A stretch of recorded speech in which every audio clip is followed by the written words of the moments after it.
Este episódio é um oferecimento da Canicos Moda Nerd, a primeira e única loja focada na moda nerd de super-heróis brasileiros. Acesse o site e use nosso cupom de desconto presente no link da descrição, porque o herói brasileiro veste Canicos! Oi, pessoal, tudo bem?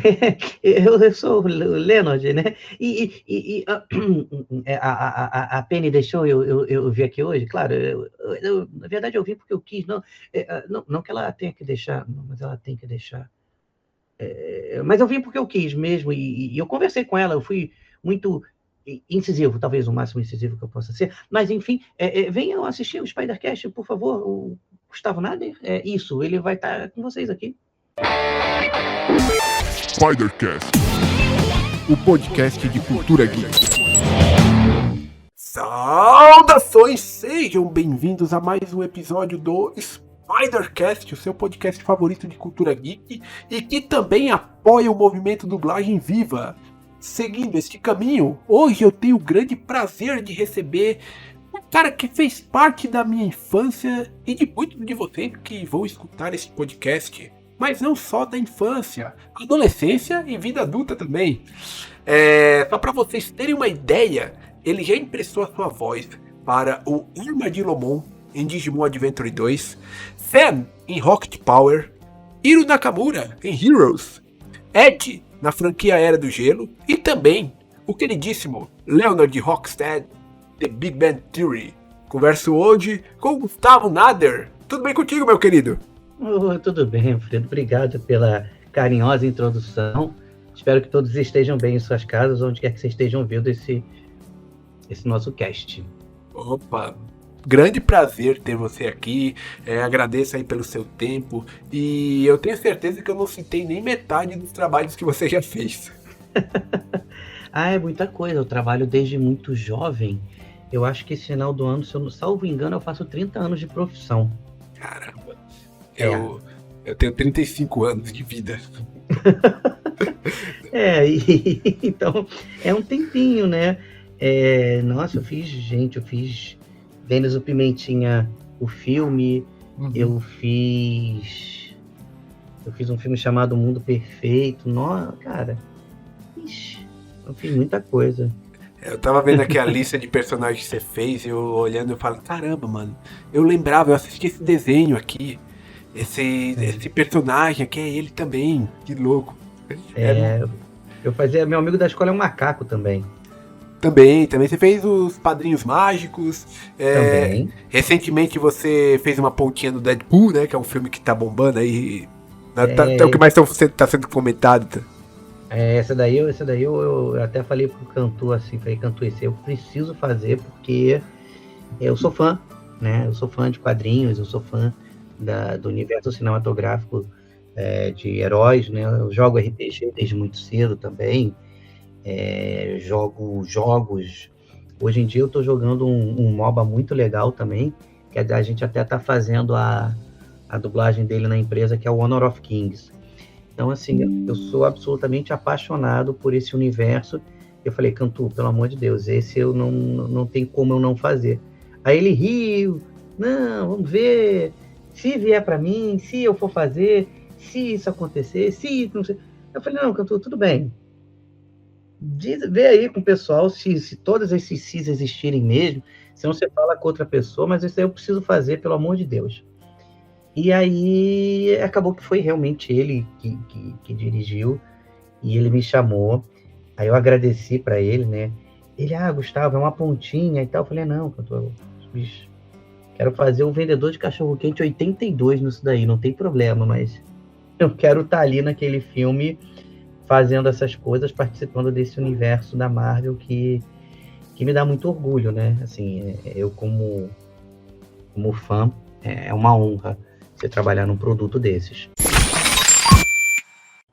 Eu imagino, mas antes da gente dar continuidade aqui, temos uma tradição neste podcast, porque a galera que nos escuta é tudo um bando de nerd, no bom sentido da palavra, né? E eles querem aumentar o seu repertório. Então, eu sei que seu tempo livre não é tanto, mas o que você tem aí consumido nos últimos dias? Seja filme, seja livro, seja séries, qualquer coisa, novo ou antigo, que você possa estar indicando para o pessoal que nos escuta. que eu tenho visto de novo e antigo? De série? Qualquer coisa. Tá, eu acabei de ver Hannibal na Amazon. Eu vi as 2 Boa. temporadas. Cara, muito legal. Muito legal. Eu gosto muito dessas séries assim de psicopatas, né? Eu Uhum. acho interessante como é que você faz para escrever, como é que você faz para pensar um roteiro desses e como é que os atores fazem isso, né? E eu achei muito. Eu vi a primeira e a segunda temporada. A terceira eu ainda não vi, tô com medinho de ver, Uhum. mas eu aconselho a ver. Eu acho que é fenomenal. Tenho lido sobre arquétipos junguianos e sobre roteiros para desenhos, filmes, etc. Estou estudando isso, né? Tenho jogado Honor of Kings, tenho jogado Cyberpunk, tenho Uhum. jogado Rocket, mas assim, pouquíssima coisa. E se eu pudesse recomendar 2 séries para quem não viu ver obrigatoriamente é o Dexter, Boa. não, mas, assim, eu parei de ver depois do evento chave da série, né? Uhum. Aí quem vê vai entender no futuro, porque depois disso, na minha visão, a série desandou, né? Normal em muitas séries. Porque assim, eu descobri depois, uma amiga minha me comentou que a série toda era baseada nos livros. Uhum. E chegou um momento que a série estava mais adiantada que os livros. Sim. Então, pode ter sido essa questão, né? Mas se teve uma série que não padeceu disso, e aí eu digo que sim, cara, veja, porque tem até um livro chamado Homens Difíceis, que vai falando sobre esses produtores, esses atores dessas séries, fala sobre essa série, e essa série é um marco impressionante, que é o Breaking Bad, Uhum. porque as pessoas se confundem, na maioria das vezes, elas acham que é sobre um professor, pai de família, que vai morrer de câncer. E a série não é isso. A série é sobre uma pessoa que passou a vida inteira tomando escolhas na visão dela, e por isso que ela se retrai daquele jeito, covardes, que ela não consegue buscar uma saída desse labirinto que ela própria criou na cabeça dela. E aí, já fazendo o link com o que eu estou lendo do Jung, o Jung fala que a gente tem um inconsciente coletivo, né, que a gente pode acessar esses arquétipos lá, e que a gente tem o nosso ego, que ele vai mantendo as coisas reguladas dentro da gente, mas chega um momento que todo mundo tem uma sombra, essa sombra bate no ego para que o ego possa deixar esses arquétipos virem para o consciente, né, para sua psique. E o Breaking Bad, ele na verdade é a sombra tomando conta, né? É o Heisenberg tomando conta do professor daquele colégio. Eu ainda tô devendo assistir essa série. Cara, veja porque assim é uma série, ela é muito bem escrita, assim, é impressionantemente bem escrita. O protagonista dela, ele era um cara que só era escalado para fazer coisas de comédia. Uhum. E às vezes os produtores de elenco, em alguns lugares, eles têm a noção de que se a pessoa, o cara faz comédia, então ele não pode fazer um drama. Muito pelo contrário, né? O tempo da comédia ele é muito específico, né? Ele Sim. funciona em 0,1, mas não funciona em 0 e não funciona em 0,2. O drama não, ele funciona em várias escalas diferentes, né? A piada não, ela é precisa. Então, se você tem um bom ator de comédia, é diferente de ser um comediante, mas um bom ator de comédia, ele é um cara que vai ser espetacular para fazer uma série dramática.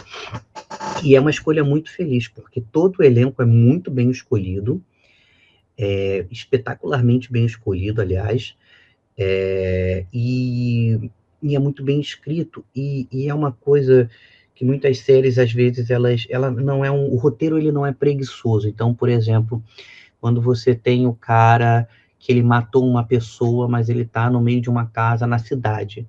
Cara, como é que faz para sumir com o corpo? ele não tem uma resposta fácil para isso, entende? Então, assim, é uma série muito bem escrita, muito bem escrita mesmo. Assim, e magnificamente bem dirigida, magnificamente bem atuada, tudo na série eu não gosto de usar a palavra perfeito, perfeito quer dizer acabado, né? Uhum. Bom, a série acabou. Poderia ser uma perfeição, porque ela está acabada. É muito bom. A série é maravilhosa e eu acho que vale a pena muito. Se você não viu, toma cuidado, Alfredo, porque é difícil tirar o hiperfoco desse negócio. Eu imagino. O que eu escuto muito falar dessa série é que ela soube o momento certo de acabar também, né? Diferente do que a gente vê na maioria das produções, às vezes tipo, a série tá indo bem, ela é planejada para acabar em determinado ponto, mas não, tá dando audiência, vamos continuar, vamos fazer mais uma temporada. Aí depois vira outra temporada e mais outra temporada, e aí quando percebe a série meio que já se perdeu, né? E com o Breaking Bad, o que eu escuto falar é que não, ela terminou no auge dela. É, ela terminou no auge. E assim, é muito difícil você fazer essas séries dramáticas muito bem intensas e escritas assim. Diferente de você vou fazer eu não estou desmerecendo nenhum dos dois tipos de obra, tá? Estou fazendo comparações só. O Patrulha Canina, ele não é um desenho que vai tendo interligação temporal. Você pode assistir um episódio ali, Sim. e você assiste 8 depois, tem uma personagem nova e tal, mas não tem problema, você entende o que aquela personagem faz e vida que segue, não é isso? Isso. É diferente de uma série que nem o Breaking Bad, que você tem uma ordem cronológica ali e que ela obedece satisfações artísticas e de fins em si, né? Coisas que vão acontecendo, e aí? E aí? E aí? E aí? Eu acho que o Breaking Bad soube o momento de parar, é realmente uma primazia. Tem uma questão de algumas séries que eu acho que não é, não é por exemplo, para onde nós vamos fazer, o que nós vamos continuar fazendo. Às vezes você pode ter, eu fiz o Big Bang muito tempo, né? Sim. Não foi planejado para ter todas aquelas temporadas, Uhum. mas você vai buscando entender, porque tem uma coisa que é muito importante, eu nunca vou esquecer, uma vez eu estava conversando isso foi, nossa, tem uns 10, 12 anos, sei lá. Eu estava conversando com o produtor do World of Warcraft.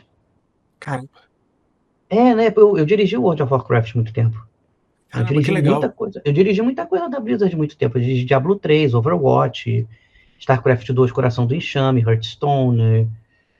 Baita currículo. Pô, a gente pode conversar sobre muita coisa. E aí ele me perguntou uma coisa, o que eu achava do World of Warcraft, né? E a gente é muito mais inteligente na nossa língua nativa, né? Tava o Robert, que era do departamento de localização da Blizzard do português brasileiro, que ele era brasileiro, embora fosse Robert o nome. E aí a gente conversando e tal, e eu pedi, vou falar em português, porque eu não consigo. Às vezes, concatenar, eu tenho um pensamento muito rápido às vezes. Hoje, minha prática no inglês está muito melhor. Uhum. Que eu consigo conversar, fazer reuniões, etc. Na época eu estava muito, até ansioso, né? Imagina, o cara pergunta para você o que você faria diferente no World of Warcraft. Nossa. O que você faria de diferente num jogo que você acompanha, que você gosta, né? Eu falei para ele que o jogo tinha um problema muito sério. E ele perguntou para mim qual era o problema. Eu falei, você tem um problema muito grande que você não deixa o jogo crescer. Porque se você não mata as personagens do jogo para que a série evolua, aquelas coisas vão acontecendo, você não consegue criar uma história factível, né? Porque mesmo num universo fantástico, como é o World of Warcraft, você precisa matar as personagens, porque precisam existir novos conflitos, precisam existir novas alianças, precisam existir alianças que eu digo entre pessoas, tá? Não é só o da aliança ou a horda, mas você precisa existir um espaço em que as pessoas possam criar novos conflitos, criar novas histórias. E novas histórias, elas são criadas através do conflito, que a coisa máxima desse conflito é a morte. Sim. Né? É a ausência daquela personagem tão importante. E uma das coisas que eu falei para ele é que ele tinha a pior personagem de todas naquele ambiente. Não é a pior personagem de todas, mas uma personagem muito limitante. E ele falou, pô, mas por quê? Eu falei, a Jaina é muito limitante. Porque ela é muito boazinha sempre. E ninguém é bonzinho o tempo inteiro sempre, né? Porque você tem uma questão de que em algum momento você vai ter um rompante, você vai brigar com alguém, né? E as pessoas vão te julgar por aquele contínuo ali de que você apresentou a elas, e tá tudo bem com relação a isso também. E o que eu achei legal é que, uns anos depois, a Jaina, ela entrou numa das cidades dos magos lá, eu não lembro mais, tem muito tempo, me perdoa, mas ela estava louca, destruindo tudo, matando as pessoas. Olha aí, um dos principais responsáveis aí para quem estiver escutando, Algo possa a pensar. quem, ó, você teve alguma influência aí, cara. Eu conversei com eles, assim, a gente conversou sobre a história, eu falei para eles sobre o que eu sentia de algumas outras coisas que aconteciam no universo do World of Warcraft. Antagonicamente, eu falei para ele que uma das coisas mais importantes era ter uma coisa bem humorada, que o World of Warcraft, Warcraft, né, pela o que tinha criado de história, você podia fazer qualquer coisa com Warcraft. Sim. E eles fizeram o Hearthstone, né, que é brilhante. Eu joguei Warcraft. O Warcraft que eu joguei, na verdade, foi o 3, né? Que tinha pra PC na época, tinha o Warcraft 3 e depois tinha a expansão que era o Frozen Throne. Era o Frozen Throne. Eu joguei esses na época. E aí, quando foi pra MMO, eu não sou muito cara do MMO, né? Pra falar a verdade. Então, eu não... o que eu sei de World of Warcraft é mais do que os outros falam pra mim. Eu sei que é um jogo que foi lançado já faz um bom tempo, isso. E tá aí até hoje, né? Então, Ele é um dos poucos, porque o MOBA, tem um estudo numa universidade que os MOBAs duram, acho que foi numa universidade, se eu não me engano foi, mas foi feito um estudo que os MOBAs têm uma timeline de vida de no máximo, uma linha de vida de no máximo 5 anos. esse aí já ultrapassou basicamente tudo isso aí. Tá quantos anos? Sei lá, mais de 10 anos? Não, mais de 15, eu acho. Mais de 15, né? Eu acho, né? Eu acho que sim. Eu acho que sim. Eu acompanhava muito de perto tudo isso, né?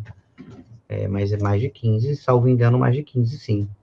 Cara, é muito tempo pra um jogo, né? E pra conseguir, mesmo, sei lá, alguém pode alegar, mas tá tendo esse problema, tá tendo isso, tá tendo aquilo, mas, cara, você se manter por mais de 15 anos com o mesmo jogo ativo, tem que ser um trabalho muito bem feito. Alfredo, olha só, a gente tem problema em todo lugar. A gente tem problema nas Sim, nossas casas, na nossa cabeça. A gente mora em. A gente é hóspede e inquilino de um lugar que a gente não sabe como é que funciona, que é a cabeça da gente, né? sim, sim. Com certeza vai vir alguém e vai falar, ah, não, mas é porque você não tá vendo como é que tá hoje, porque hoje tá assim. O cara, não, Bicho, não tem problema. Você pode falar assim, olha, eu acho que não, eu acho que esse jogo aí é não sei o quê, parará, mas bicho, uma coisa, e eu acho que você tem que ser muito importante, assim, na sua vida inteira, tudo bem, eu posso não gostar desse segmento, dessa coisa, eu posso Sim. não gostar, não é a coisa que mais me fascina na minha vida, etc. Mas o que eu faço para não deixar esse meu tipo de sentimento, porque assim, beleza, você falou assim, não joga MMO, mas o cara tá aí, Sim. entendeu? Eu até fui chamado acho que uns 2 ou 3 anos para fazer uma ação de marketing do World of Warcraft. A gente jogou uma mesa de RPG. Olha que legal. Foi muito legal. Eu fazendo um Goblin, que eu faço o herói Goblin, né? Do World of Warcraft. É a minha voz. Da hora. E assim, as pessoas elas podem criticar à vontade. A grande questão é, tu vai levantar e vai fazer? De jeito nenhum. Então, mas eu acho que é a questão. Eu acho que assim, ou você faz umas críticas ponderadas e você fala assim, vou aprender com elas para poder fazer isso, ou realizar aquilo outro, ou simplesmente falar assim, olha, eu nunca faria um negócio desse, mas eu entendo como funciona e está tudo bem para mim. Agora, às vezes eu vejo umas críticas desarvoradas, as pessoas às vezes confundem os lugares de reclamação, né? Sim, Então, o tempo todo, cara.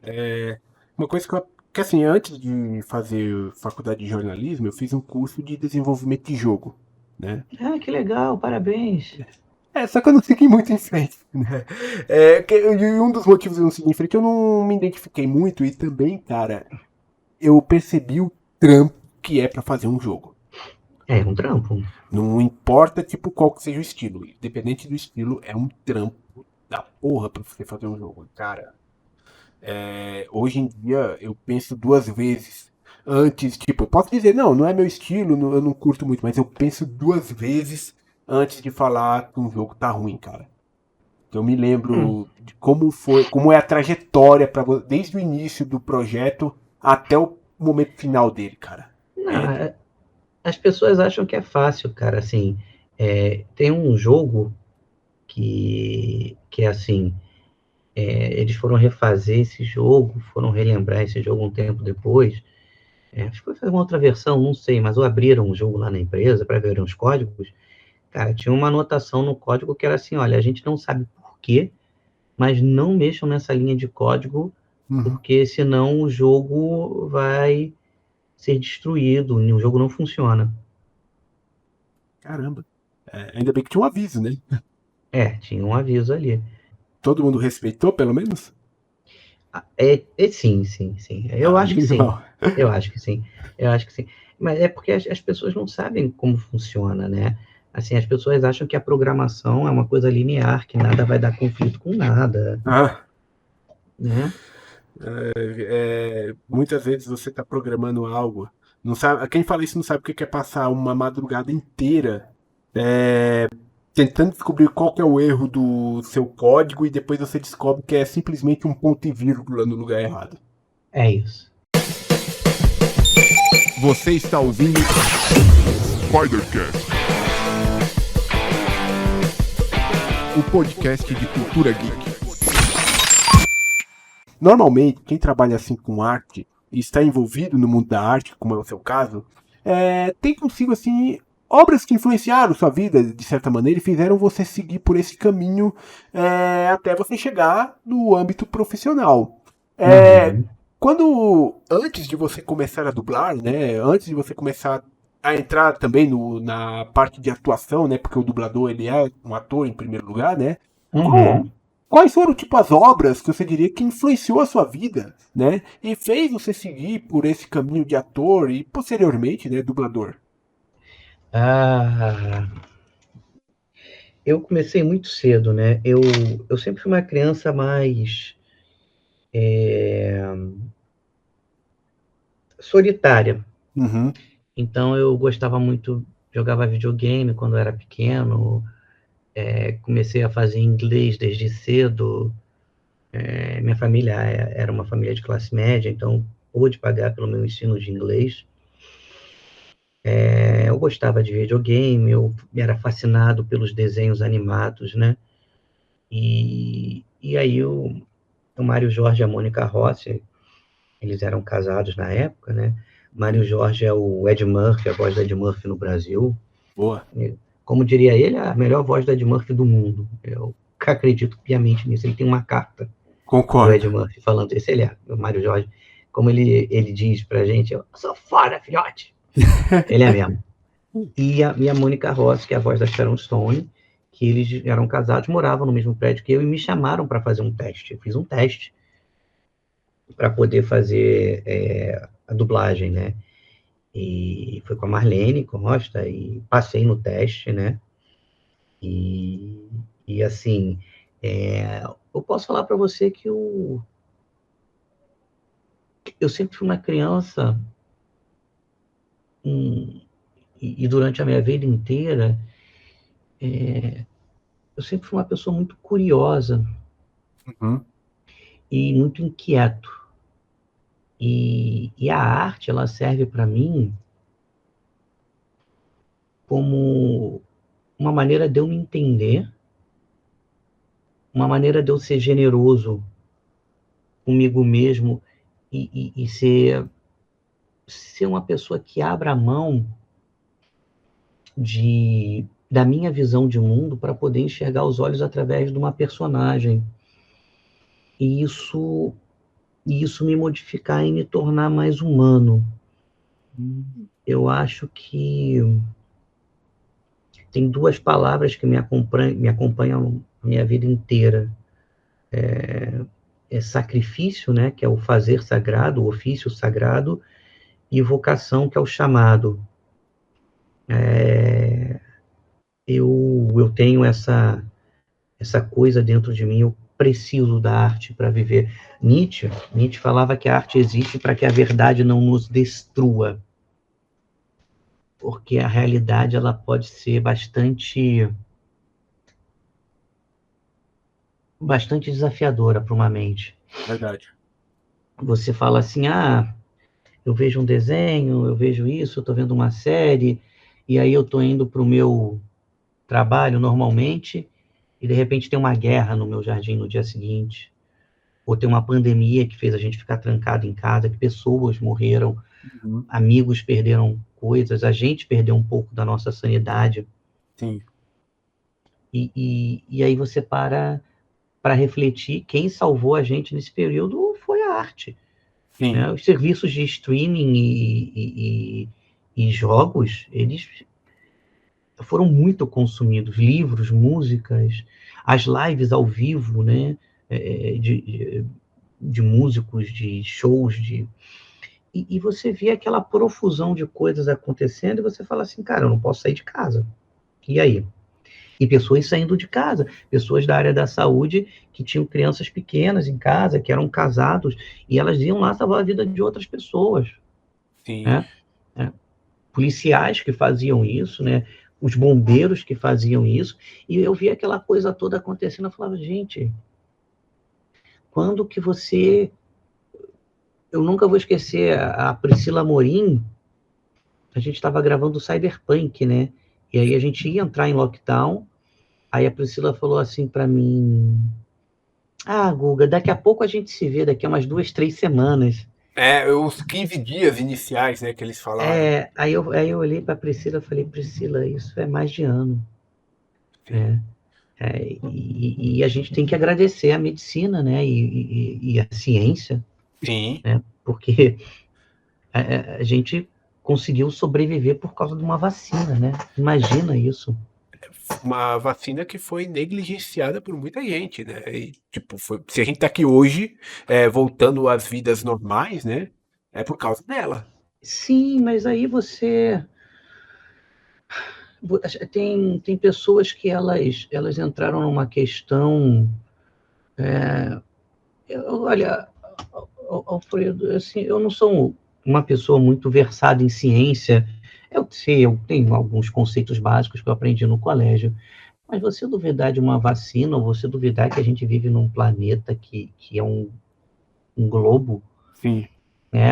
Que a gente não vive numa terra plana, sabe? Então, assim, tem conceitos muito básicos, assim, que eu acho que você precisa respeitar, né?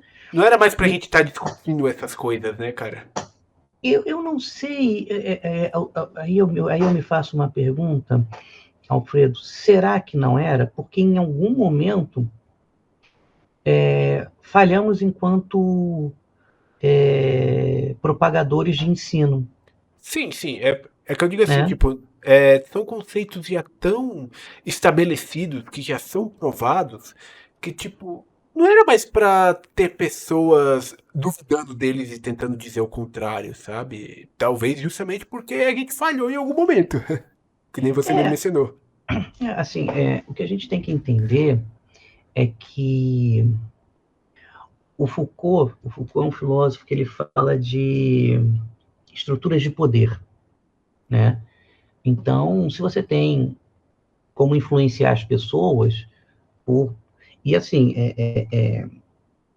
como as pessoas elas reconhecem em você algum valor, que pode ser qualquer valor, validado por conhecimento ou não, né? e elas olham para você e falam assim, não, esse cara, ele me representa. Esse cara, eu tenho uma afeição por ele. Mas, vê, olha o termo que eu usei, afeição. Afeição vem de afeto.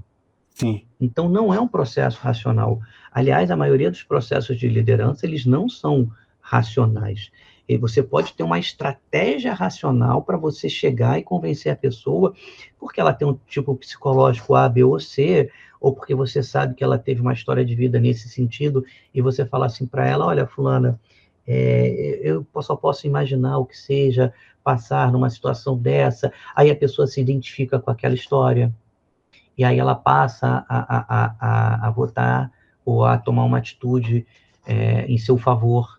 Uhum. Então, isso é uma coisa muito séria, porque enquanto a gente não consegue ter uma revolução de educação, cara, Paulo Freire, meu Deus, Paulo Freire é tratado aqui no Brasil, às vezes, como, bicho, pelo amor de Deus, eu não tenho nem palavras para, não consigo.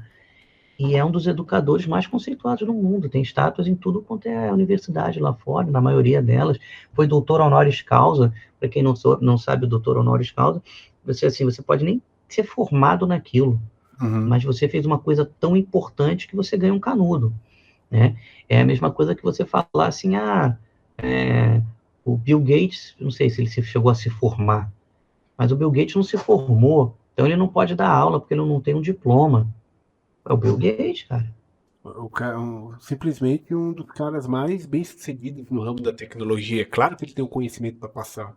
Então, mas aí é que tá, você tem que entender que tem que ter uma validação, né? Para isso, para você falar assim, olha, isso aqui pode. E o que acontece é que a internet, você tem 30 que você falou, né? 35. 35, né? Eu tenho 42. A gente acompanhou a internet crescendo, as pessoas não tinham acesso, né? Eu não sei se você pegou a época da internet discada. Mais ou menos. Na época É. da internet de escada, eu tava morando numa cidade do Nordeste e lá não Hum, tinha internet de escada, lá tinha internet via rádio. hum, Era tão lenta quanto. uhum. Então, eu morava eu moro na capital do Rio de Janeiro, então é, é, era discada a internet, então você tinha muito pouco acesso. Então, as poucas coisas que você conseguia produzir na internet eram muito assistidas, né? Sim. Várias pessoas surgiram nessa época criando coisas. O Kibiloco era uma página, Uhum. né? Enfim. Mas o que você tem é que você tem uma profusão de pessoas produzindo conteúdos, e aí é, eu não tô em momento algum valorando se é um conteúdo válido ou não, mas é uma profusão tamanha de conteúdo que às vezes ele é feito sem um embasamento. Ele Sim. é feito na base de um achismo, Uhum. ou como dizem as pessoas por aí, fontes, vozes da sua cabeça. Verdade. Então, assim, eu acho que a gente não entende muito o nosso mundo e é difícil prever as coisas como elas vão acontecer, mas a internet ela deu espaço para muita coisa ruim, para muita notícia falsa, para especulações, é, para pessoas que às vezes foram assassinadas porque teve uma notícia falsa e, e muito pelo contrário, às vezes ela salva vidas, Sim. né? Então, é o quanto você checa aquela história, é o quanto você tem uma validação daquilo, né? É o quanto aquilo vai fazer você, ou não, isso aqui é válido realmente. Então, né, vou estudar, vou me informar, né? E é muito rápido, né? Porque é um efeito muito, principalmente aqui no Brasil, é um efeito muito personalíssimo, né? Você vê um Instagram, aí você vê é, várias pessoas felizes o tempo inteiro, Uhum. viajando. Às vezes a pessoa faz uma viagem com 80 roupas, tira uma opção de fotos, posta o ano inteiro, né? E é claro que a gente quer deixar uma boa impressão nas mídias sociais, e tá tudo bem, mas a gente não consegue ser feliz o tempo inteiro, né? É a tal da felicidade tóxica. Tá? Sim. Uma coisa que eu falo até com minha esposa, às vezes aqui em casa, que a gente tem 2 crianças, ele fala assim, cara, eu acho que a gente fala às vezes errado, que a gente, não, filhos, vocês têm que fazer o que vocês vão ser felizes fazendo. Cara, às vezes você não é feliz o tempo inteiro na tua profissão, né? Você tem questionamentos, você tem dilemas, né? E antagonicamente é isso que faz você crescer como profissional. Sim. Independente da profissão, né? Mesmo porque às vezes, né, as pessoas elas podem ter perspectivas erradas da profissão também, né? Eu Sim, citei aí o desenvolvimento de jogos, né? Muita gente fala, pô, meu sonho é ser um desenvolvedor de jogos, porque primeiro ela acha que vai passar o dia todo jogando, e desenvolvedor de jogo hoje em dia o que eles menos faz é jogar, né? ah, E também, se for analisar, hoje em dia tem muito depoimento de desenvolvedor de jogo que até esclarece um pouco isso, né? Mas, uhum, tipo, tô pegando desenvolvedor de jogo como exemplo mesmo dessa nossa conversa, mas você pega aí os desenvolvedores de jogos que tiveram experiências ruins em estúdio, são, tipo, experiências ruins mesmo, sabe? Tipo, aquela coisa de sim, carga horária sobrecarregado, sabe? uhum, Fazendo hora extra, que na verdade não é hora extra, é só horário acumulado mesmo, uhum, pressa para entregar produto, assédio, tanta coisa pesada que rola, é, né, nesse meio, assim, e tipo, é uma profissão que eu tenho certeza que é muito legal, mas, tipo, às vezes as pessoas elas romantizam muito na cabeça delas o que é aquela profissão, e quando chega mas, na hora, na realidade, elas tomam aquele choque. mas eu acho que romantizar faz parte do eu acho que um pouco de romantismo a gente tem que ter na Sim, vida, com tudo. Mas eu acho que às vezes a ignorância que a gente ignora, no, né? Eu quero ser ignorante. Não, ignorou, não sabe o que acontece aquilo. uhum. Mas eu acho que pode ser um lugar também para você aprender muita coisa, né? Do tipo assim, cara, o que está acontecendo aqui? Então isso aqui funciona assim, isso aqui funciona assado. Tá. O que eu acho, Alfredo, é que às vezes as pessoas elas têm uma ideia de que existe um trabalho dos sonhos, que Sim. você não vai precisar fazer nada da vida, Aham. vai ganhar rios de dinheiro sem fazer nada. É herdeiro isso. Mas, e sabendo aplicar o dinheiro, mesmo assim, você vai ter um trabalho para dar continuidade àquilo, né? Verdade. Tipo, não é só diversão o tempo todo, né? Não. Eu tenho certeza que você se diverte muito com o seu trabalho. Eu Sim. tenho certeza que você tem muitas experiências legais com o seu trabalho, mas, tipo, quem nunca vai ter aquele momento que você vai estar numa dificuldade profissional ali no meio? Não, Tipo, eu já quis desistir da profissão várias vezes. olha aí, tá Eu vendo? passei num concurso público para o Ministério Público da União, que se eu tivesse brigado, eu tinha assumido a vaga, mas na época eu fui fazer o Diablo 3, fui dirigir o Diablo 3. Olha aí.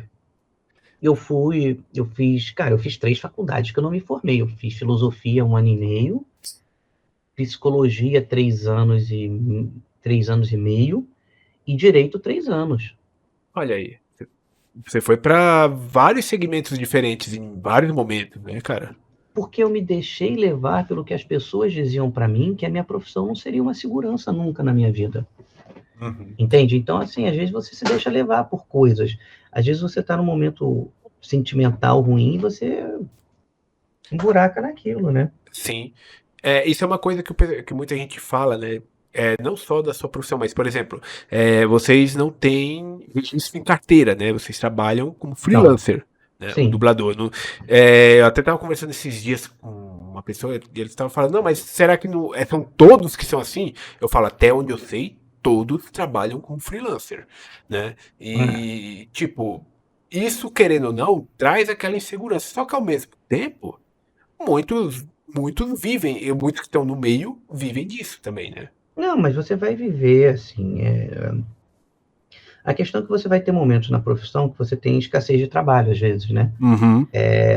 E aí essa escassez de trabalho faz com que você repense essas coisas, né? Eu acho que é normal. Sim. Eu, graças a Deus, eu trilhei um caminho e hoje eu tenho uma empresa, né? Eu tenho uma empresa de dublagem. Boa. que a gente faz muitos jogos eletrônicos aqui, dublagem para jogos. E um segmento que tem expandido muito, por mais que não chame dublagem, né? Chamam de localização de jogos, né? Mas Chamam. tipo, na prática a gente vai falar, não, é a dublagem do jogo. Eu, pelo menos, Então, tipo. não, mas eu também falo, é porque eu tenho uma questão teleológica com isso, que eu acho que as pessoas, porque assim, é um artista de voz que faz, Uhum. você precisa que seja uma pessoa que tenha um DRT, principalmente que seja um dublador experiente, para poder estar ali, para poder entregar um bom trabalho. Por favor. Né? Mas essa questão para mim que falam de localização, eu acho que por vezes tentam tirar o trabalho do ator, falar, não, mas pode ser outra pessoa fazendo. E não é assim, tem que ser um ator, né? Sim. Eu acho que quando você fala o termo assim, e também tem um choque cultural aí, porque em muitos países do mundo, a dublagem sempre foi a tradução literal daquilo e o cara fazia, Uhum. né? Aqui no Brasil, meu irmão, a gente não... O cavalo do pica-pau é pé de pano, sabe? Sim. Sempre foi. É porque. A gente muda as coisas aqui, a gente muda o nosso idioma, a gente troca a moeda aqui quando dublava. Ah, não, isso aqui é R$ 10. A gente trocava essas coisas todas, né? Quando, por exemplo, era um filme que não tinha um contexto, era um desenho animado que não falava que era passado em qualquer tipo de país. Não, meu irmão, isso aqui custa R$ 10, sabe? A gente trocava as piadas, trocava os nomes das pessoas às vezes, né? Isso é legal.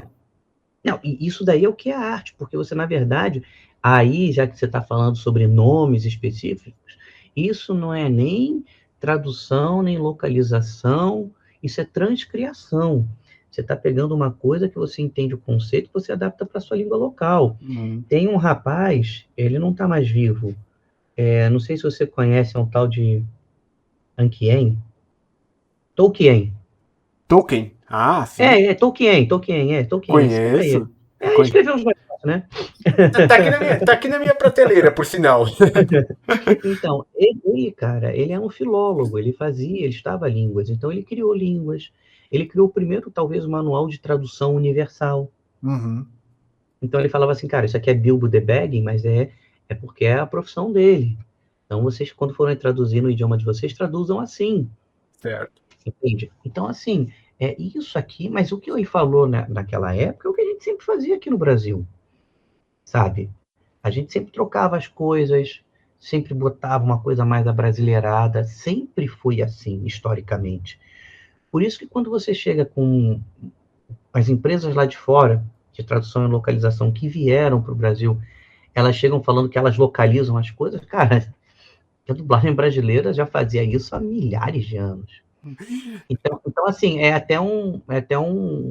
uma questão de você ter um respeito ao que já era feito antes de você estar naquele território, sabe? Eu só fiz essa observação porque, tipo, no começo quando eu fiz o podcast, sempre que eu ia abordar esse termo de dublagem de jogo, né?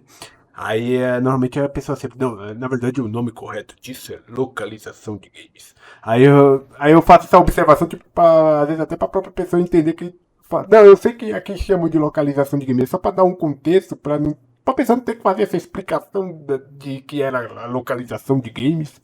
E a gente ela Cara, percebe que eu entendo que eu entendo dessa parte aí. cara, então, tem uma coisa que é, para mim, fundamental. Para que serve a comunicação? Uhum. Tem um ministro do Supremo Tribunal chamado Luiz Fux. Uhum. Aí ele disse o seguinte uma vez: eu acho que a gente precisa, no judiciário, simplificar o que a gente diz para a gente poder comunicar melhor. Concordo. Então, assim, eu acho que você vender um buquê que a tua empresa, não, olha só, você pega o trailer do Cyberpunk que a gente fez, né? Uhum. A gente fez o Cyberpunk 2077 e o Phantom Liberty. Sim. Pô, Jack, agora a gente está indo para a série A. É o V fala, né? O protagonista. Uhum. Que no trailer é feito pelo Fabrício, que é a voz masculina dele. E voz de identificação de gênero. Você pode ter a voz do Fabrício no corpo feminino. Sim. O que acontece é que não era nada disso que estava falando lá no inglês, era uma outra coisa. Como no inglês, como no português brasileiro, por exemplo, a gente tem uma cena que os caras sempre dão gritos, né? Ah, vou te matar, não sei o quê. E aí você vai nos abutres, né? Acho que são os abutres. É a gangue de fora de Night City. Eu, E, eu joguei o Cyberpunk lá em 2020, né, na época do lançamento dele. Mas joga agora. é o que eu tenho que Porra. jogar de novo, porque, enfim, não, a bicho. experiência que eu tive lá em 2020 não foi das melhores. Não por questão do jogo em si, mas pela forma como o produto chegou até a gente. Mas, assim, cara, eu posso falar para você uma coisa que da impressão que eu tenho com todas as pessoas que eu converso dentro daquela empresa. Eles são extremamente apaixonados por fazer jogos. Sim, sim. Eles são extremamente apaixonados por contar histórias e doeu em muita gente ali dentro o lançamento do jogo. Eu imagino. Né? Eu acho que as pessoas têm uma ideia muito errada, que às vezes as pessoas falam assim, o cara fez errado mesmo desculpa, podcast é para quantos anos você... Não, é maior de idade, cara. Pode falar com Foda-se, vontade. beleza. Aí o cara fala assim, então tu vai fazer um trabalho errado e foda-se, não quero nem saber, eu quero fazer meu próximo trabalho. E às vezes a gente tira essa medida de que as pessoas fazem isso pela nossa própria existência. Então, às vezes, são pessoas que poderiam fazer isso. Tem um ditado antigo que diz que o sonho do explorado é virar o explorador, né? Sim. Então, assim, aquela pessoa que fala assim, não, eu detesto corrupção. Não, mas se você estivesse ali, eleito... Não sei... não, mas aí eu faria. Então, assim, você não pode ter dois pesos e duas medidas, né? Mais importante do que aquilo que a gente faz na frente dos outros é o que a gente faz quando ninguém está vendo. Exato. Né? E eu vou te falar, cara, todo mundo se dedicou muito no projeto. Eu me dediquei, o estúdio inteiro se dedicou. A gente virou dias, noites, horas. Eram horas e horas e horas e horas e horas de gravação. Então, assim, jogue. O jogo é lindo, maravilhoso. Assim, eu tenho uma paixão pelo Cyberpunk, assim, inenarrável. Mas voltando, o cara chega e fala assim, ele vai, o V, né, o AV chega no lugar e o cara vai disparar nele, né? Mas podia ser qualquer frase, né? E eu mandei um Raiaié Salsifufubilu Teteia. Sensacional. Então, porque podia ser qualquer coisa, né? E aí chegou no momento que os comentários da internet eram: rapaz, cara, eu morri nessa parte do jogo, mas é sensacional. E as pessoas elogiando aquilo que estava sendo feito, né? Então, assim, eu acho que às vezes pequenas coisas que você... Por exemplo, no Cyberpunk, tem um personagem que é o Marcos, né? Que você vai fazer uma missão para salvar ele, e aí ele se chama de Marquinho. E aí o cara, ele no texto ele falava assim, não, eu sou muito rápido, mas ele estava machucado, né? Aí a gente botou assim, não, eu sou muito rápido, eu sou tão rápido que me chamam de Relâmpago Marquinho. O Relâmpago McQueen, né? Boa adaptação. Eu gosto dessas adaptações assim que combinam, sabe? Então, e isso assim, eu acho que é importante esse tipo de cuidado que você tem com a obra, como usar a piada, como usar uma palavra diferente, né? E como você pode fazer aquilo para melhorar o trabalho, né? Tornar o trabalho mais palatável para o português brasileiro. Cara, o Duda Ribeiro fazendo o Johnny Silverhand é coisa de outro mundo. Reginaldo Primo fazendo o Jack, a Érica e o Fabrício como protagonistas, Márcio Donde, Mariana Torres, Guilherme Briggs, cara, todos os atores que eu tenho orgulho de chamar de colegas de profissão, alguns são meus amigos, tem Luiz Carlos Percy, Elcio Romário, Hélio Ribeiro, cara, eu não consigo ter, assim, de verdade mesmo, assim, eu fico olhando eles, Mário Jorge, Mônica Rossi, porra, caralho, como é que... sabe, assim, eu fico vendo aquelas pessoas trabalharem, eu fico tendo minhas ideias loucas e sugerindo umas coisas para melhorar aquele trabalho ainda mais, e você se encontra naquela loucura toda e fala, cara, que coisa maravilhosa que está sendo produzida, e você fala assim, cara, eu tô vendo essas cenas acontecerem dentro da minha cabeça, pô, assim, cara, não tem, pô, pelo amor de Deus, tem uma cena, tem uma Kate Lisita fazendo uma máquina de vendas que adquire a consciência e apaga uma consciência, enfim, acontece um negócio lá, tem uma cena, tem uma parte do Marco Souza que o cara vai fazer a paixão de Cristo porque ele quer ser morto que nem Jesus Cristo, ele era um assassino de milhares, acho que chegou a uma centena de pessoas. Uhum. Você tem o Rivers, o Rafael Rossato, o cara Nando Lopes fazendo cara, é É assim, você olha assim, você fala, meu, uma galera de peso, né, cara, que é, tá ali dentro é, do jogo, cara. E é. isso, como você mesmo mencionou agora há pouco, né, foi feito durante, tipo, pelo menos no momento, o último ano ali, o ano do lançamento, durante uma pandemia. A gente gravou, teve que gravar de casa, gravamos Foi. de casa, adaptamos serviços, foi uma loucura. Porque eu lembro desse ano, cara, 2020 era o maior hype de 2020, era o Cyberpunk. Chegou no É, final do ano, né? é. Ele a princípio ia chegar ali na metade, depois foi adiado, e acabou chegando no final do ano, Hum. né? Mas foi um dos maiores hype. Na época eu tava fazendo estágio, eu trabalhava num portal de notícias, eu fazia estágio num portal de notícias, né? Também fui Uhum, colocado para trabalhar em casa. E eu acho que uhum. foi um dos games que eu mais cobri naquele ano foi o Cyberpunk, cara. É. Era um game era bastante esperado. Eu quero jogar ele. Eu zerei ele na época, né? Mesmo com todos os problemas. Mas agora dizem que é basicamente outro jogo, né? Então Ah, é lindo, é lindo, é eu, lindo. eu quero voltar para ele em algum momento, né? Para jogar. Esse estúdio que faz o Cyberpunk, ele é responsável por fazer um dos jogos que, tipo, que eu mais comento como exemplo de qualidade, principalmente em jogo mundo aberto, que é o The Witcher 3, né? Sim, Então, tipo, quando eles falaram que ia fazer o Cyberpunk, eu falei, mano, eu vou cair de cabeça nesse jogo, porque é os mesmos caras que fazem o The Witcher 3. Mas eles não, tipo, também não. Ah, foi ruim aqui, foi ruim, beleza, mas tipo, foi um lançamento um pouco conturbado, foi. Mas nunca descartei a possibilidade de, tipo, vamos voltar, porque eu acho que depois o jogo pode ficar bom. Eu acho que sim, acho que. E aparentemente eles conseguiram. Hoje o jogo é exatamente o que, pelo que eu escuto falar, o que os caras queriam lançar naquela época.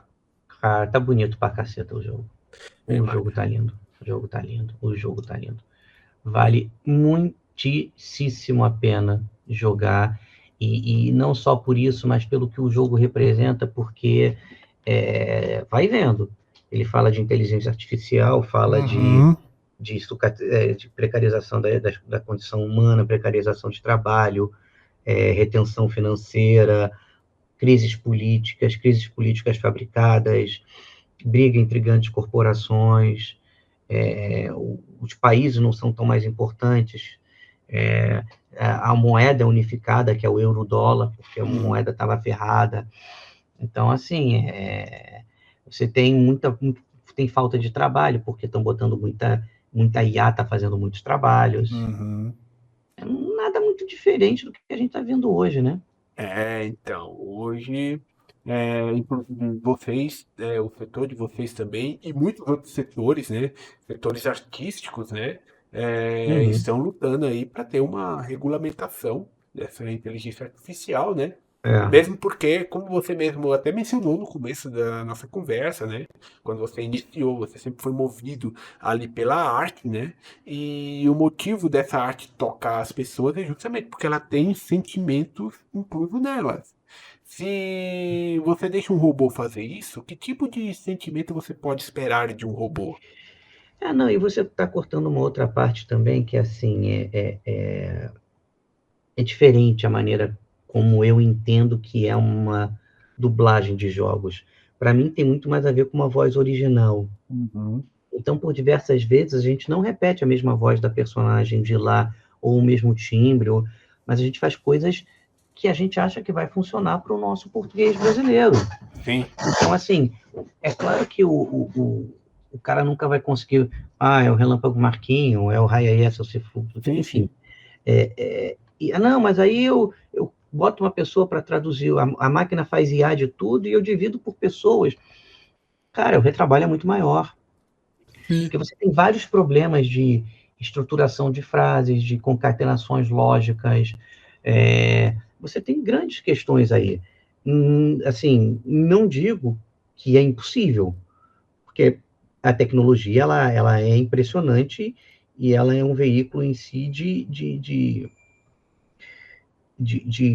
propagação, às vezes, exponencial. Sim. Mas a grande questão que eu tenho, Alfredo, é o que vai sobrar da gente? Porque se a gente for substituído em todos os setores por todas as máquinas, não, porque eu quero que o cara faça isso. Não, beleza, tudo bem, mas aí o cara que é o do marketing aqui no Brasil, o cara que é o CEO de marketing dentro da empresa, ele também não, uma multinacional, mas ele é aqui no Brasil, o presidente de marketing no Brasil de uma empresa, vamos supor. Uhum. O cara lá de fora vai falar assim, eu também não preciso desse cara, não. Pois é. Tchum, cortou ele. Então, você vai ter uma precarização, né? Por conta disso. Há uma discussão sobre um salário mínimo mundial, mas assim, isso é muito longe de acontecer. O que hoje o que eu acho que eu consigo observar é que a maioria desses casos de geração de inteligência artificial, eles não trabalham para democratizar, eles trabalham para quebrar funcionalidades ou profissões para que empresas maiores continuem tendo lucro, investindo menos dinheiro. Só que a grande questão é que um dia essas empresas que fazem isso, que investem o dinheiro nisso, elas vão criar uma inteligência artificial tão perfeita que ela vai perguntar por que ela está fazendo essas coisas para os humanos. É aquela ideia muito parecida que a gente vê em filmes, né? Tipo, Exterminador do Futuro, Cara, Matrix, então, mas o tudo isso. Exterminador do Futuro e Matrix foi escrito pela mesma pessoa, salvo engano, né? E o Exterminador do Futuro, na verdade, é você tentando salvar o futuro, só que você não consegue e gera a Matrix. Sim. Né? E tudo começa quando o robô cria assim, tipo, uma consciência e ele fala, peraí, por que eu preciso do humano? Não, ele não precisa do humano. Vai chegar um momento que assim, vamos ser muito sinceros, Alfredo. Você pega para ler a história da humanidade. As guerras que foram feitas por causa de meio palmo de terra para lá, meio palmo de terra para cá. Sim. As histórias de traição, de morte por causa de um minério que vem do espaço, que é o ouro. Né? As pessoas brigando por uma coisa que a gente valoriza aqui, mas que tem mais valor que a vida humana para muitas pessoas. Cara, sinceridade mesmo. Tu acha que alguém que pensa logicamente que nenhum robô vai ler a história da humanidade e não vai pensar que nem o Ultron? Pois é. Faz todo sentido, cara. Tem até uma experiência, eu não lembro qual empresa de tecnologia, eles estavam desenvolvendo duas inteligências artificiais, ou uma inteligência artificial começou a conversar com a inteligência artificial de outra empresa.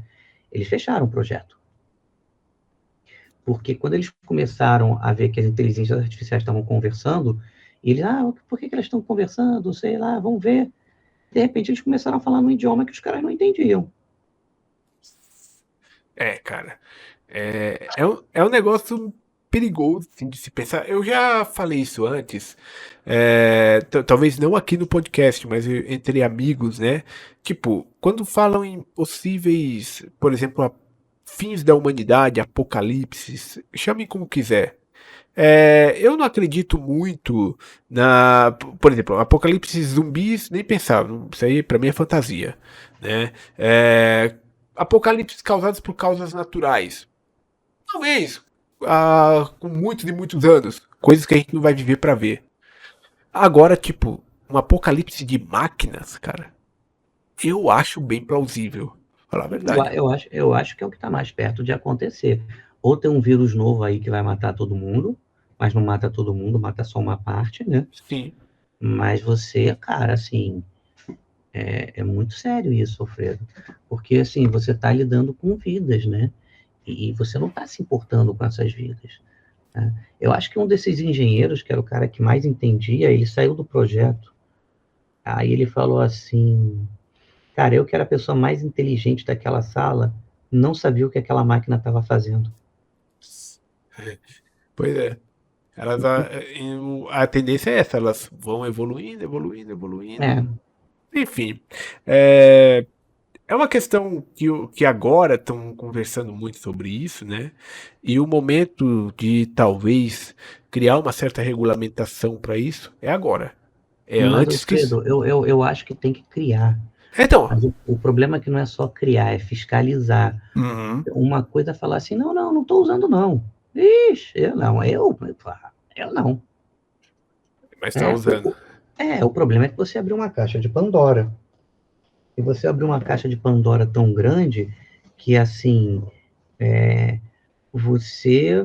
isso vai começar a migrar para tudo quanto é sistema. Isso vai Verdade. começar a migrar para tudo quanto é sistema. E aí o cara fala assim, não, mas aqui eu tô tranquilo porque eu sou médico. Aí tem uma IA que eu vi que ela acerta mais do que o médico. Entendeu? Fizeram um estudo comparativo. E ainda falaram que a IA era mais simpática que o médico. Acho que teve um negócio desse, que ela dava explicações mais precisas. Cara, mas você vai criar uma inteligência artificial no sentido de cuidar de tudo que a gente faz para a gente fazer o quê? Os caras vão chegar e vão falar assim, cara, esses caras estão consumindo minha matéria-prima que eu podia estar explorando o espaço aí e resolvendo o meu problema de energia para poder gerar mais coisa e gerar mais tecnologia.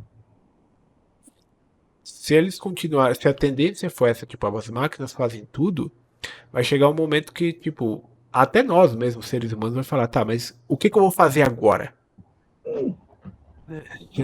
É um assunto longo isso aí, cara. Isso aí vai longe. Talvez a gente seja colocado em jardim zoológico, né? Tipo, colocar da amostra, né? É. Habitantes.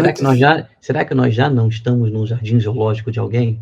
Será? Será que nosso É. mundo, a gente tá no mundo miniatura, sendo visualizado por Olha, alguém eu, maior? eu vou te falar, não, isso é com certeza. Assim, tem alguma coisa que a gente não sabe o que é, que a gente pode chamar de Deus, de deuses, meu irmão, uma grande deusa dragão das bruxas lá da Inglaterra, qualquer coisa. Mas há alguma coisa que fez esse negócio ser tão perfeito, que assim, se você tem uma regra de expansão de velocidade de luz maior ou menor, não ia funcionar. Se você tem uma relação de massa diferente, ou você tem uma relação do carbono diferente, não vai funcionar. Se você tem um planeta Terra e aí ele está um pouco mais perto da Terra, do Sol, um pouco mais longe do Sol, não ia funcionar. Se você tem quando saiu da água e deu o raio, não sei o que, as coisas começaram a sair, a gente começou, bicho, é muito perfeito. Assim, Sim. tem alguma regulação em algum lugar, não sei se esse ser está vivo ou se não está, mas em algum lugar alguém escreveu, desculpa, a porra da regra do jogo. Sim. E que funciona muito bem. E funciona muito bem, porque se a gente, né, se a atmosfera daqui fosse um pouco pior, um pouco menor, se a gente não tivesse tido o vulcão, se não tivesse. Bicho, e aí? Essa discussão esse debate, essa conversa, ela vai longe. Você está ouvindo Spidercast, o podcast de cultura geek. Eu quero aproveitar agora e falar de alguns trabalhos que você já fez, né? Alguns que eu até citei no começo do podcast, né? Uhum. Um dos primeiros assim que me vem à cabeça, né, de eu escutar você fazendo, de um anime que eu era louco quando eu era moleque que eu assistia, que era o Digimon, né? Você fez Aí eu fazia. o Arma. Armadilhomon, hiperdigivolve para Digimon, a sabedoria profunda. Caraca, mano. Cara, como é que era? Digimon era meio louco, porque, tipo, você tinha o personagem na sua forma base, lá, né, Aham. que falava ali com aquela voz mais infantilizada, se assim que eu posso dizer, né, e Sim, depois você infantil. tinha que fazer essa transição, né, pra essa voz mais imponente. Como era fazer isso durante a dublagem, assim, tipo, o equilíbrio, chegar no tom certo, enfim. Ah, do caralho, posso falar, posso resumir assim? Pode? Porra, eu fazia com puta tesão da porra. Eu faço até hoje. Porra, desenho japonês, porra, soltar poder, virar um bichão. Ah, se fuder, porra. Maneiro pra caralho. Esse é o mais puro suco do carioca aí. Eu imagino. Cara, é muito bom, é muito bom, é muito bom. É você abrir um espaço artístico para você criar um negócio com uma base no original, que Uhum. aquilo te dê uma referência, que você comece a fazer aquilo, fazer aquilo, fazer aquilo. E, cara, é impressionante, você vai progredindo, progredindo, e aí, não, mas pô, isso aqui. Ah, por exemplo, quando ele faz o Broca de Ouro. E aí? Então, isso é baseado no Cuecão de Couro, do Pit Bicha e do Pit Pitoca. Que da hora. Eu fiz a mesma musicalidade. Caramba, eu nunca ia imaginar isso, cara. Eu fiz. É porque eu achava a musicalidade daquilo tão boa. Tan, taran, taran, que eu falei assim, Uhum. cara, é perfeito para fazer Broca de Ouro. E eu já vi alguns dubladores dessa época que dublava Digimon, né? Uhum. Eles falando com um certo ar de novidade, porque eles não eram tão acostumados a dublar esse tipo de obra, principalmente tipo anime, coisa Ah, japonesa e tudo mais. é, Com você era do mesmo jeito? era do mesmo jeito, porque os animes iam basicamente para São Paulo, né? Uhum. E naquela época ou você virava dublador de São Paulo, ou você virava dublador do Rio de Janeiro. Né? Você não tinha como ficar viajando, ficar fazendo home studio, não tinha isso. Sim. Então, assim, fazer um anime daqueles, eu fiz um outro também, que era Os Cavaleiros de Moncole, mas foram 13 ou 20 episódios só. Uhum. E depois eu fiz um outro chamado na Cinevídeo Histórias de Fantasma, Gaku no Kaidan. Uhum. Depois eu fiz Beyblade. Beyblade. Eu fazia o Ryuga, o Imperador Dragão. O cara era louco. Né? Assim, eu já fazia ele um pouquinho mais afetado do que o original, né? Sim. E aí, nos últimos 2 episódios, que ele começa a ser possuído lá pelo poder sombrio, não sei o quê, meu irmão, eu fui fazendo, fui fazendo, fui fazendo, fui fazendo. Márcia Coutinho era a diretora, ela falou, Nádia, você consegue? Eu falei, Márcia, deixa esse grito pro final do meu dia. E aí a gente foi fazendo, aí depois eu dei o grito do golpe do Imperador Dragão. Cara. Aí era o Wilson que estava operando, ele, pô, Nádia, eu vou precisar de novo. Eu falei, não tem problema, Wilson. Tem gás aqui para mais uns 3. Ele, não, o próximo eu pego. Faz igualzinho. Aí eu fiz. Aí, caralho, assim, aí você sai daquela alma lavada, sabe? Uhum. Mas é muito bom, assim. Eu tenho uma paixão imensa por desenho, tanto é que hoje eu tô escrevendo para produzir. Pô, que legal. Você É, é, tá produzindo para produzir algum desenho animado? um deles é o Guardiões das Estrelas, que é baseado nas histórias dos meus filhos de uma maneira mágica. Uhum. Eles têm um gatinho, viram um super-herói, é super fofinho, super maneiro. Porra, desenho do caceta. E o outro que é um Cavaleiro do Zodíaco dos Orixás. Ah, que louco. Ideia da É, hora. Quando, é. quando isso for produzido e lançado, volta aqui pra gente poder conversar sobre isso aí, cara. Vou voltar, sim, com certeza. Com certeza. Eu tô apaixonado por criar, assim, além da dublagem, que é minha paixão, eu também tô apaixonado por criar essas coisas todas, né? Eu sinto um chamado para fazer isso, né? Mas voltando a falar do Digimon, era muito bacana. E eu cheguei a dirigir um filme, né? Quando foi pro cinema, eu fui o diretor do filme.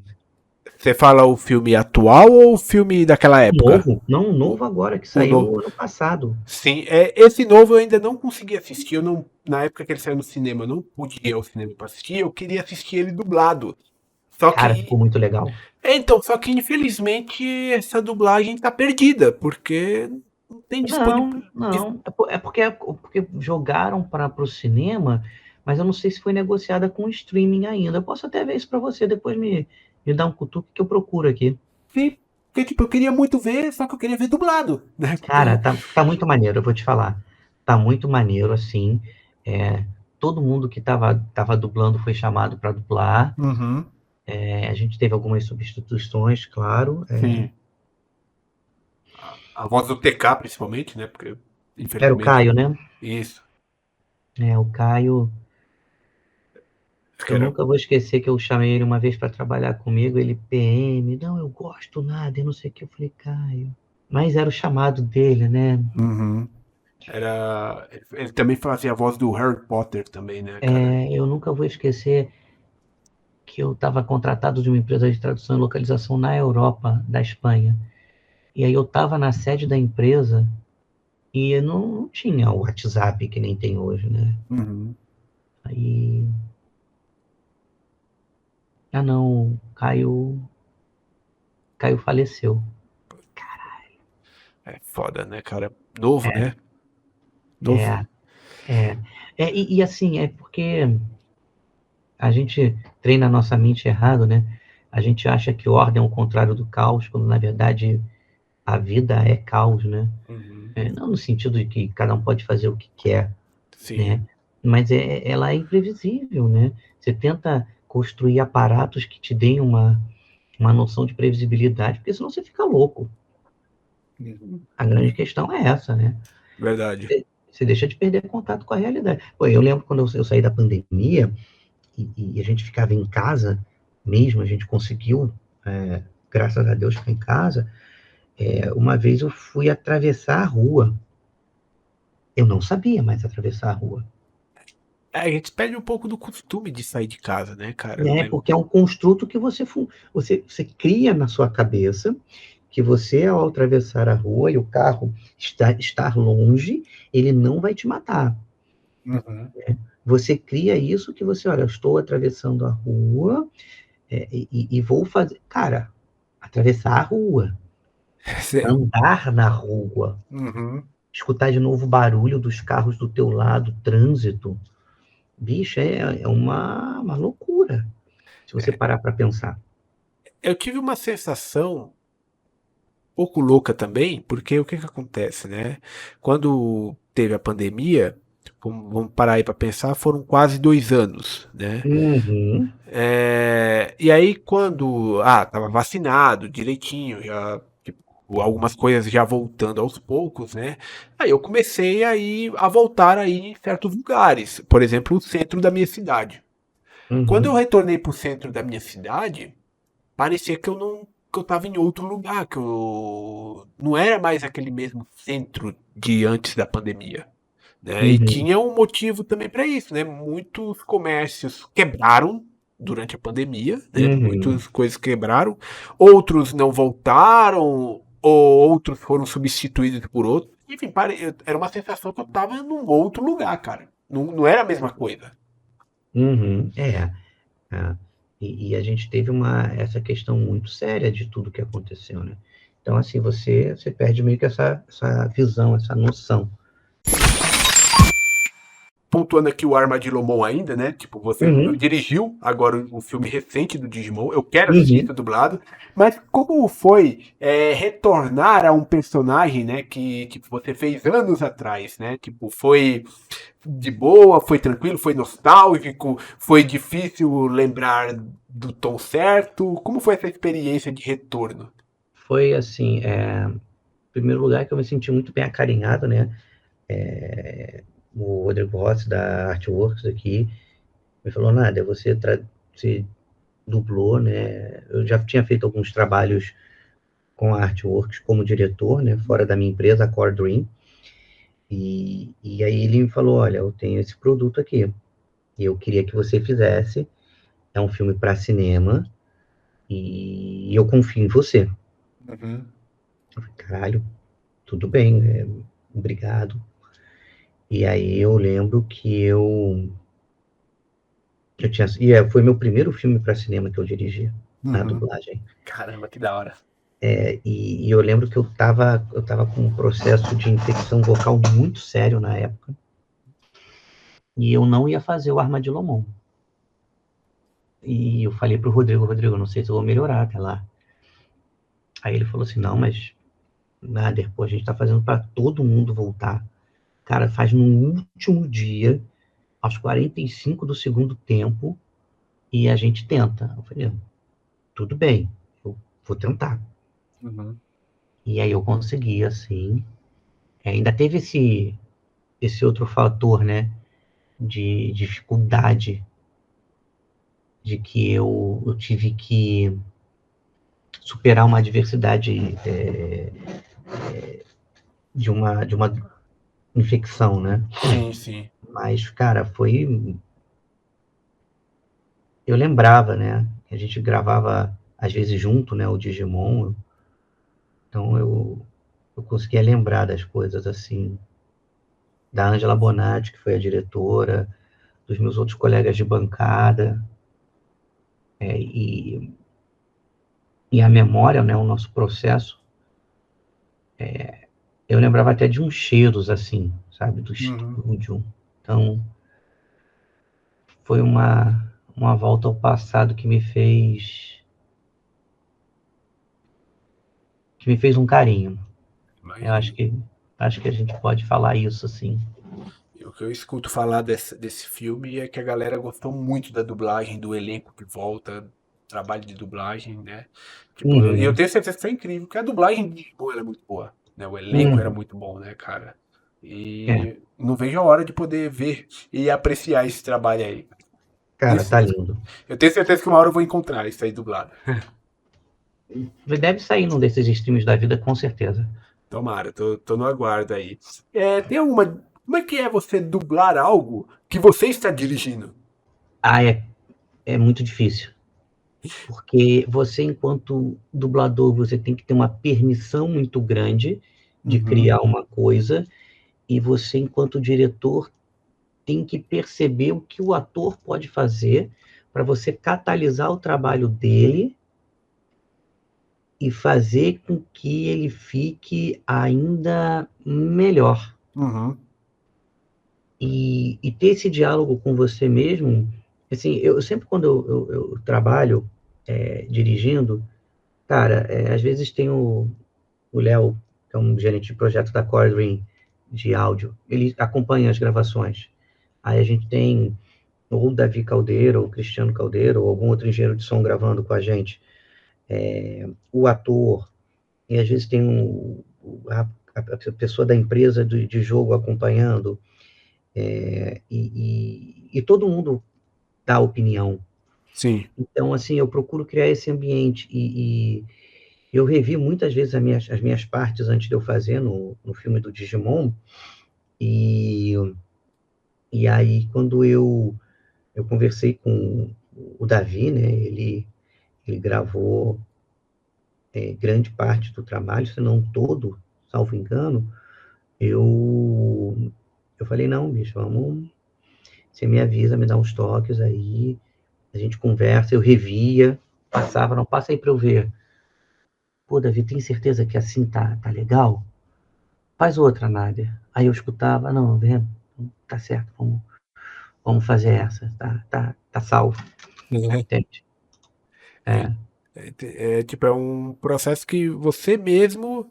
Você teve aí uma ajuda, mas você mesmo tinha que se regrar ali para poder fazer. sim, sim, sim, sim. Agora eu me lembrei aqui de uma coisa. Hum, Você dublou o Digimon antigamente, né? Naquele tempo a uhum, tecnologia de dublagem, eu imagino que seja outra, né? E tinha um momento da digievolução de DNA, né? Eu acho que você deve lembrar disso, que era quando os Digimon uhum, se fundiam, né? E aí quando eles se fundiam, saíam as vozes dos dois ao mesmo tempo. uhum. Como que era para fazer essas vozes saírem ao mesmo tempo em sincronia? Tinham que todos falarem ao mesmo tempo? Ou vocês já tinham naquela época algum software ou alguma coisa Então, que eu acho que já tinha o Pro Tools na época, porque eu não gravava com todas as pessoas junto, eu gravava às vezes com os Digimons, Uhum.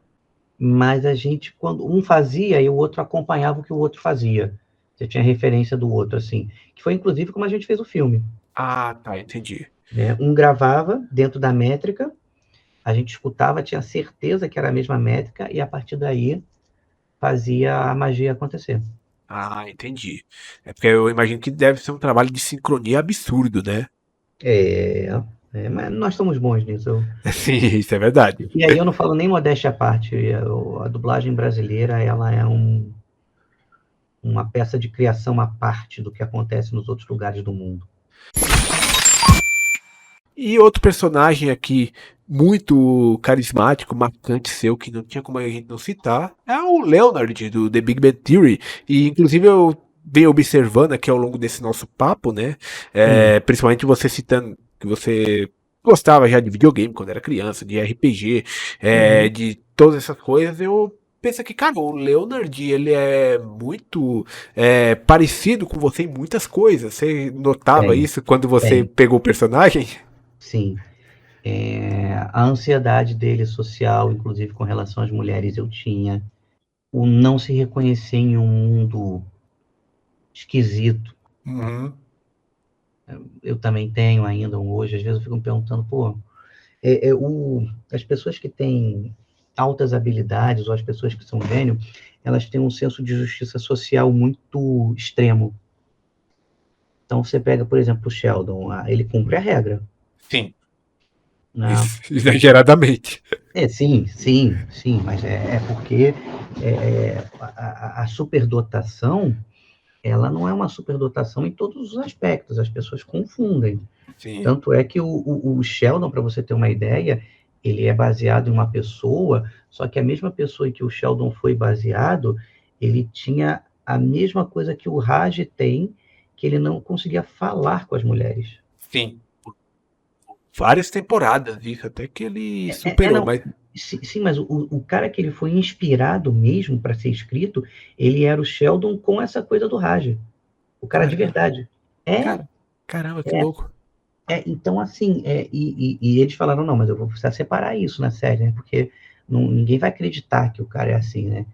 E quando você diz que a vida imita a arte, ou a arte imita a vida, aí você, não, isso aqui só acontece em novela. Uhum. Aí, meu irmão, eu moro no subúrbio do Rio, adoro morar no subúrbio. Às vezes eu saio para fazer alguma coisa e tal, encontro pessoas que fizeram parte da minha infância. Pô, é a melhor coisa que tem. Você fala assim, só aconteceria numa novela. Mas isso acontece. Então, assim, o Leonard tinha um outro fator, é que enquanto eu ia crescendo e me desenvolvendo enquanto indivíduo e adulto na sociedade, eu também ia acompanhando o crescimento e o desenvolvimento dele na série. Uhum. Então, muitas das coisas que ele falava ou ele vivenciava, eu vivenciei depois, eu vivenciei antes, né? Sendo muito sincero, eu só me fiquei à vontade mesmo para fazer o personagem, acho que lá pela quinta temporada, cara. Porque ainda tinha uma questão, uma voz intrusiva dentro da minha cabeça que falava que eu não poderia fazer ele porque minha voz não era grave, que nem a de Joe Galek, né, que é Que é o o ator original, dele, né? que é o ator dele.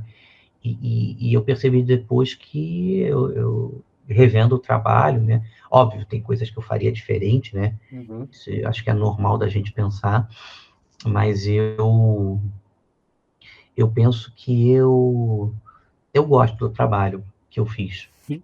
Ficou marcante. É tipo, The Big Bang eu nunca assisti o original. Eu só assisti dublado. Ah, que legal. Então, tipo, eu não consigo imaginar o Leonard com outra voz. O Sheldon com outra voz. O outro lá, o Howard, também, né? Quem fez ele, Uhum. né?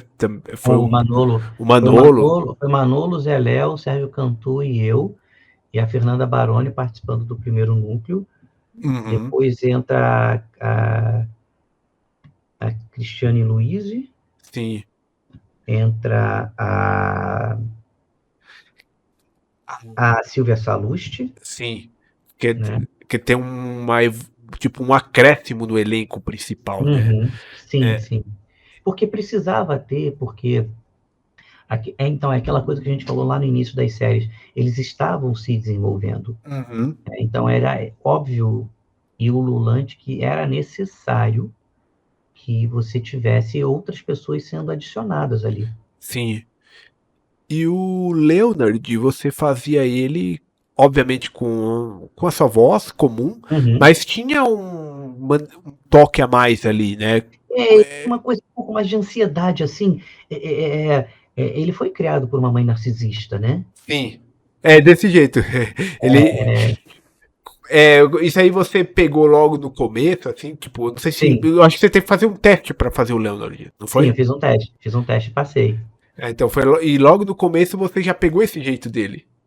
Já, porque eu sentia que ele tinha essa voz intrusiva na cabeça dele, essa ansiedade, a, e a gente fez o teste no piloto, né? Uhum. Então tinha uma coisa que me marcou muito quando eu vi que era ele segurando as mãos, uma para o lado, uma para o outro, Uhum. como se ele estivesse fazendo uma força de puxar, como se ele quisesse rasgar aquilo, né? Que é uma tensão típica de pessoas que têm uma insegurança, que ele quer sair dali, ele quer resolver. Então ele segurar com uma mão para o lado. De vez em quando ele faz isso na série, se você reparar, Sim. e aí ele mexe com as mãos assim, para demonstrar aquela ansiedade que ele está sentindo. Aquilo ali foi para mim um ponto muito focal, assim. Falei, cara, é isso. Imagina. Eu gosto muito também dos momentos que ele fica indignado com o Sheldon, aí ele começa a ser sarcástico. E o Sheldon também Uhum. entende sarcasmo também. Não, É um barato, cara. O Leonard eu achei ele um ótimo personagem, cara. uhum. E a dublagem deu muito peso pra ele. Eu te agradeço a gentileza das palavras, Alfredo.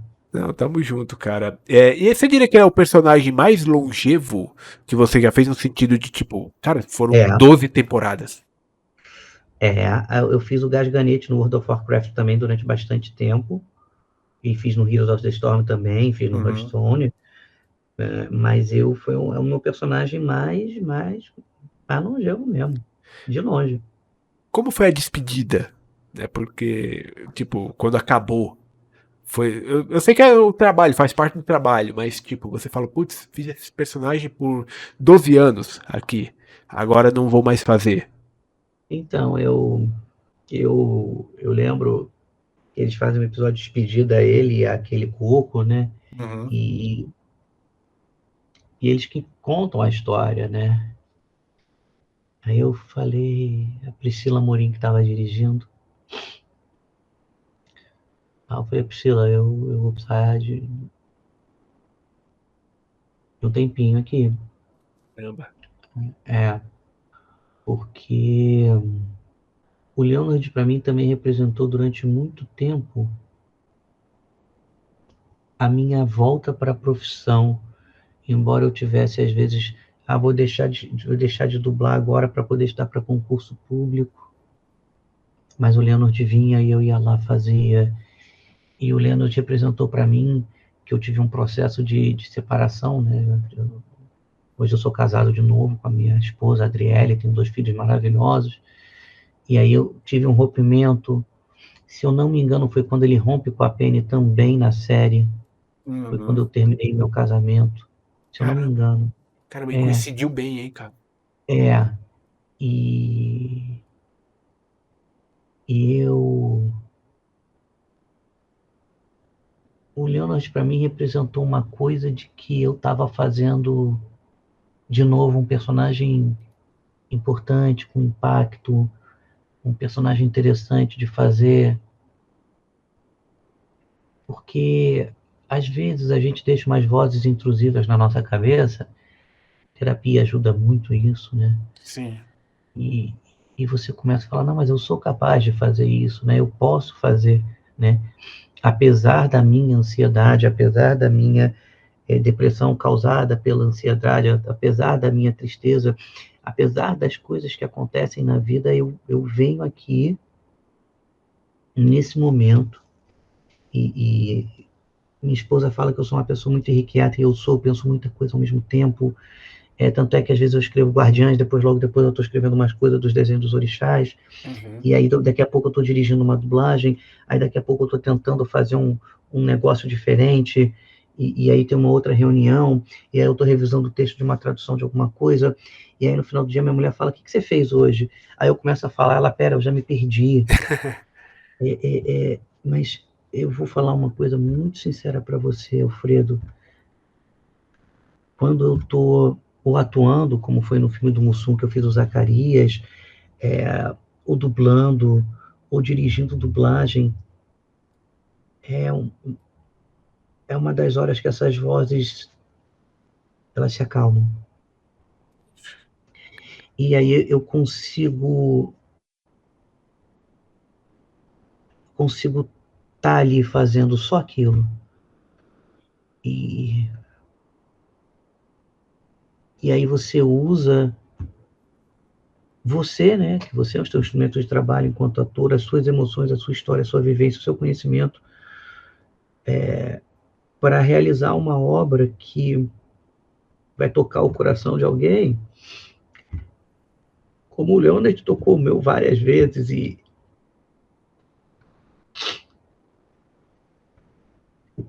é difícil. Imagino. A gente aqui no Ocidente, a gente não é acostumado a trabalhar a perda, né? Uhum. E aí a gente perde. A gente mais perde do que ganha nessa vida. E eu acho que é por isso que o nosso processo de separar, né, de cindir as coisas, por isso que é um processo de decisão, ele tem que ser muito bem avaliado e feito. Eu, eu lembro que eu chorei quando eu fiz o último episódio.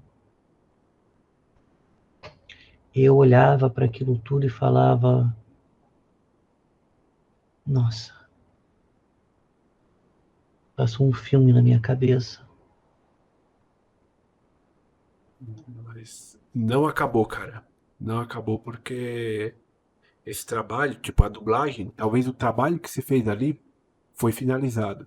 Mas a Uhum. dublagem, ela ficou aí pra todo e sempre. Isso aí é história, cara.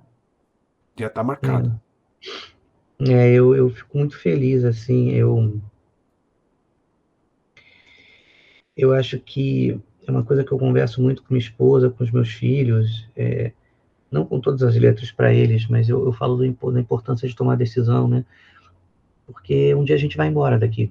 Uhum, E o que vai ficar é a nossa obra, uhum. mas principalmente as pessoas que conviveram com a gente de perto. Então, assim, a arte ela te dá esse fôlego a mais, você alcança mais pessoas, você pode dialogar mais com essas pessoas, essas pessoas permitem que você entre na vida delas e que elas te deem a coisa mais sagrada e mais rara nessa vida, que é o tempo. Então, é o tempo que elas dedicam àquilo para acompanhar, para ver, para rir, para chorar, para se emocionar, para refletir. A arte, ela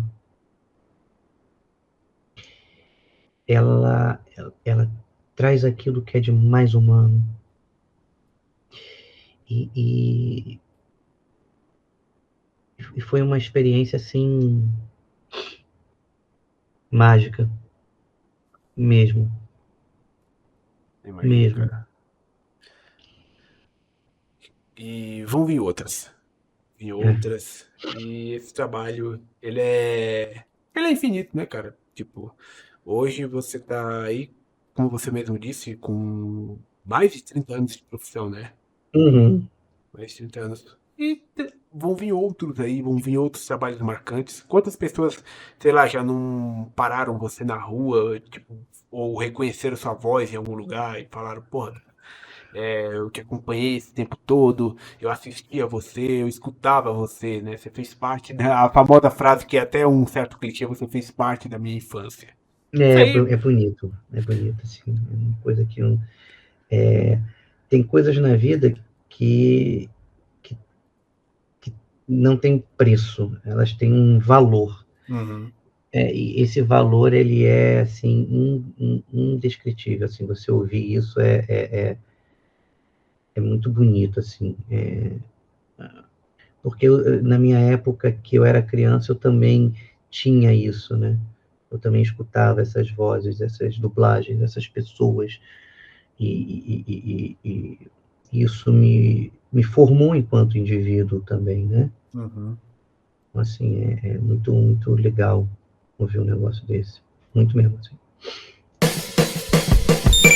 Você está ouvindo Spidercast, o podcast de cultura geek.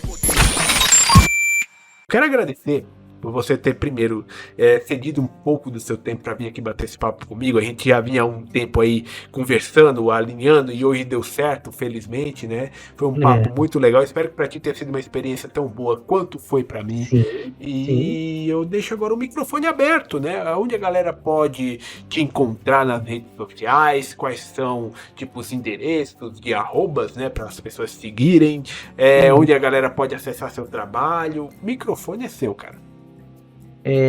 Bom, em primeiro lugar eu queria agradecer vocês por estarem aqui, com esse tempo todo a gente falando sobre vários assuntos.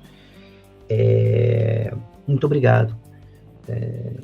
E eu gostaria de dizer que vocês tenham mais arte na vida de vocês. A arte torna a gente mais humano, a gente fica mais humano, a gente se torna mais...